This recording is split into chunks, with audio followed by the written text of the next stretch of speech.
Hello everyone, Luke Taylor here for another album review, and today's album is 2010 Axel Rudi Pell, The Crest. Now, for those of you who don't know who Axel Rudi Pell is, he is an incredibly prolific guitarist and songwriter of the hard rock and metal variety from Germany, and he is one of the pillars, I think, of the German hard rock and classic heavy metal canon. And the cool thing about Axel Rudi Pell and his discography, now which I don't know very well, but I knew of him long before I got into these albums that I'll be reviewing. But is he has basically like the kind of the neoclassical influence, but also like the hard rock, blues, and metal influence too. So it's a great nexus of all of these things, and it's really the attitude of, you know, that metal attitude that Germans have and that Germanic metal has. If you think about like Halloween, it's a really great band to go along with them.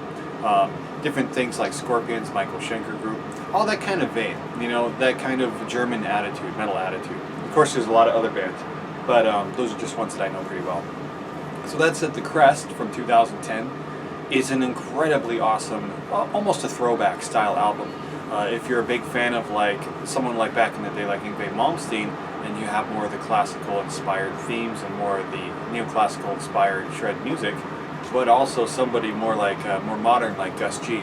I think it's like a nice go-between when you can kind of see the vein and you can kind of see the connection between these things. So if you're into that style where it has, you know, the big grand story and it has the musical passages and musical movements, like Noblesse Oblige, which is from Opus 5, Adagio Cantabile, that kind of thing, and the epic stories like from Prelude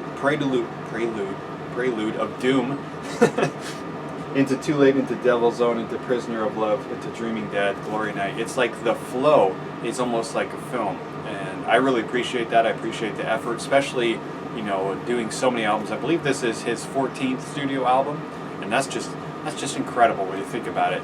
And he's obviously one of those guys that can be surrounded by great musicians that help him, and his tone is really specific and really unique, so you can really tell when he's wailing on that guitar when Axel's going to town. But just overall, the songwriting is a great combination, again, of that neoclassical and the hard rock, the more the blues influenced hard rock. So if you think of like back in the day, someone like Ritchie Blackmore, this is obviously taking that ball forward.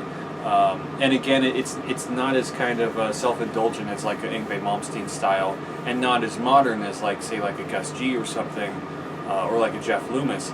But I just think for fans of this classic period and who want something that's still modern but really harkens back to the older flavor of like the 80s and the 90s, it's just absolutely perfect. This is a really perfect disc. The flow is excellent. The story is excellent. It's really exciting. It's really interesting, and again, I just can't say enough about Axel Rudi Pell and his work ethic and his musicality, and all that this is. So that said, my rating for The Crest is gold. So, are you an Axel Rudi Pell fan? Please tell me your favorite album. There are so many, I know. And the brand new album I will be reviewing as well. That will be coming out next Monday too. So make sure to subscribe and check that out. And again, if there's lots of Axel Rudi Pell albums that you want me to check out, I would love to do that. Here to listen to music, that's what I love to do. And please check out all of my music too. I have a lot on this channel, including my new instrumental metal album, Holy Weird. If you like some really good rock and shred, check that out. I really hope you're having a wonderful day wherever you live. See you later. Bye.